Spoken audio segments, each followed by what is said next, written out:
हमारे साथ जुड़े रहने के लिए हमारे YouTube चैनल को सब्सक्राइब करें, साथ ही बेल आइकन को दबाएं। नेटवर्क न्यूज की खबरें सबसे पहले देखने के लिए।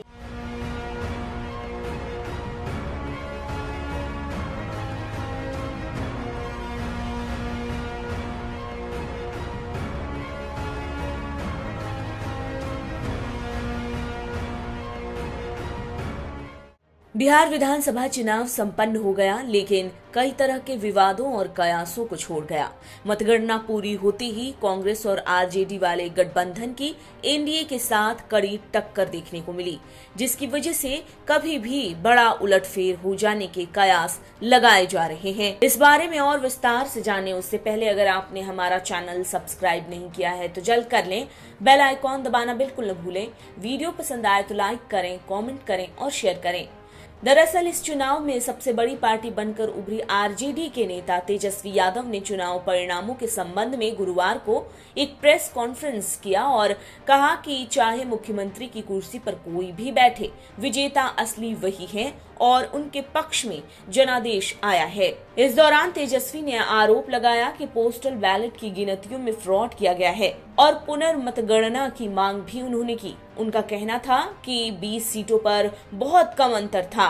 धन, बल, छल से पीएम नरेंद्र मोदी और नीतीश कुमार इस 31 साल के नौजवान को रोकने में नाकामयाब रहे, पर आरजेडी को सिंगल लार्जेस्ट पार्टी बनने से नहीं रोक पाए। यहाँ पर सवाल है कि बहुमत हासिल करने के बाद भी क्या बीजेपी और जेडीयू वाली एनडीए बिहार में अपनी सरकार गठन कर पाएगी?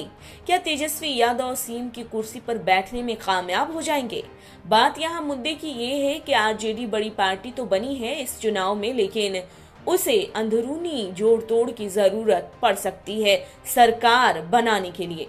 हम पार्टी के प्रमुख जीतन राम मांझी और मुकेश साहनी को अगर आरजेडी अपने पाले में कर ले तो उसके लिए सरकार बनाने का रास्ता खुल सकता है।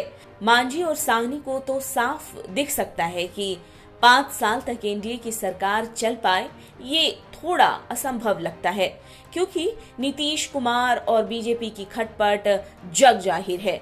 तो वहीं अब तो इस गठबंधन में बीजेपी बड़ी और जेडीयू छोटी पार्टी बनी है, तो इस खटपट का वैसे भी बढ़ जाने की आशंका है। यहाँ पर जेडीयू जब छोटी पार्टी बनकर सामने आई है तो भी सरकार बनाने के वक्त छोटा भाई होते हुए भी वो बिहार में बिग ब्रदर बनने की पूरी कोशिश करेगी, लेकिन कुछ शर्तों के साथ, जैसे कि नीतीश कुमार को सरकार बनाने की पूरी छूट मिले, ज्यादा हक मिले मंत्रिमंडल के बंटवारे में, या फिर जेडीयू के लिए जो नुकसान चिराग पासवान ने किया है उसे जेडीयू बैलेंस कर सके। सीएम बनने के लिए नीतीश कुमार इस तरह की कुछ शर्तों को बीजेपी के सामने रख सकते हैं।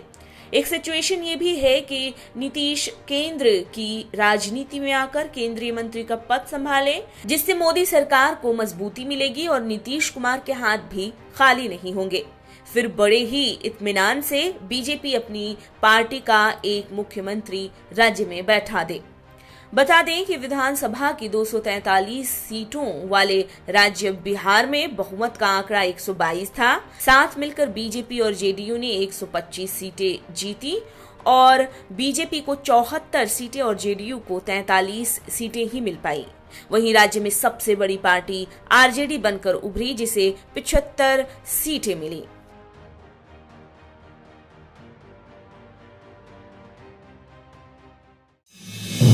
आप देख रहे हैं नेटवर्क न्यूज, साहस सच कहने का।